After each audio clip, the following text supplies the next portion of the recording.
আবারও ভূমিকম্প, গভীর রাতে কাঁপল নেপাল। শিলিগুড়ি সহ উত্তরবঙ্গের বিস্তীর্ণ এলাকাতেও ছড়ালো আতঙ্ক। একই সঙ্গে কম্পন অনুভূত হয়েছে পার্শ্ববর্তী বিহারেও। রিক্টার স্কেলে 6.1 যার মাত্রা। কেঁপে উঠেছে পাকিস্তানও। ভূমিকম্পের উৎসস্থল নেপালের বাগমতী প্রদেশ। সাত সকালে বড় সড় ভূমিকম্প নেপাল পাকিস্তানে।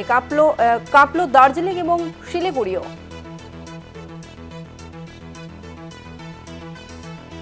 বড়সড় ভূমিকম্প নেপাল এবং পাকিস্তানের শুক্রবার ভোররাতে আচমকায় কেঁপে ওঠে দুই প্রতিবেশী রাষ্ট্র। শিলিগুড়ি সহ উত্তরবঙ্গের বিস্তীর্ণ এলাকাতেও ছড়ালো আতঙ্ক। একই সঙ্গে কম্পন অনুভূত হয়েছে পার্শ্ববর্তী বিহারেও। রিক্টার স্কেলে ভূমিকম্পের মাত্রা 6.1। কেঁপে উঠেছে পাকিস্তানও। ভূমিকম্পের উৎসস্থল নেপালের বাগমতী প্রদেশ।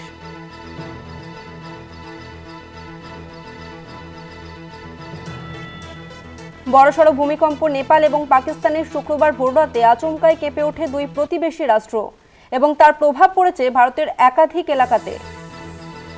এই মুহূর্তে আমাদের সঙ্গে ফোন লাইনে রয়েছে প্রতিনিধি ওয়াসিম আহমেদ। ওয়াসিম, এখনো পর্যন্ত ভূমিকম্পের জেরে ক্ষয়ক্ষতির পরিমাণ কি জানা যাচ্ছে? দেখো, আজকে মধ্যরাতে ভূমিকম্পে কেঁপে উঠেছে নেপাল। যেটা জানা যাচ্ছে, এখনো পর্যন্ত কোনো ক্ষয়ক্ষতির পরিমাণ কিন্তু জানা যায়নি। রিক্টার স্কেলে কিন্তু কম্পনের মাত্রা বেশ ভালোভাবে বোঝা গেছে। সেটা শেষ পর্যন্ত যেটা সর্বোচ্চ কম্পন মাত্রা সেটা হচ্ছে 6.1। একের পর এক কিন্তু ভূমিকম্পে জেরবার নেপাল। এর আগেও কিন্তু ভূমিকম্প দেখা গিয়েছে বিহার, বাংলার শিলিগুড়ি এবং কলকাতাতেও। আজকেও কিন্তু নেপালে ভূমিকম্পের ফলে কেঁপে উঠেছে শিলিগুড়ি সহ বাংলার উত্তরের বেশ কিছু এলাকা, এবং যার ফলে তীব্র আতঙ্ক ছড়িয়েছে বাংলা জুড়ে। তবে কোনো ক্ষয়ক্ষতির পরিমাণ কিন্তু এখনো পর্যন্ত জানা যায়নি। আর যেটা জানা যাচ্ছে যে বৃহস্পতিবার প্রায় রাত 2:51 নাগাদ এই ভূমিকম্প হয়। নেপাল তিব্বত সীমান্তে এর কিন্তু কম্পন বেশ ভয়াবহভাবে অনুভূত হয়েছে।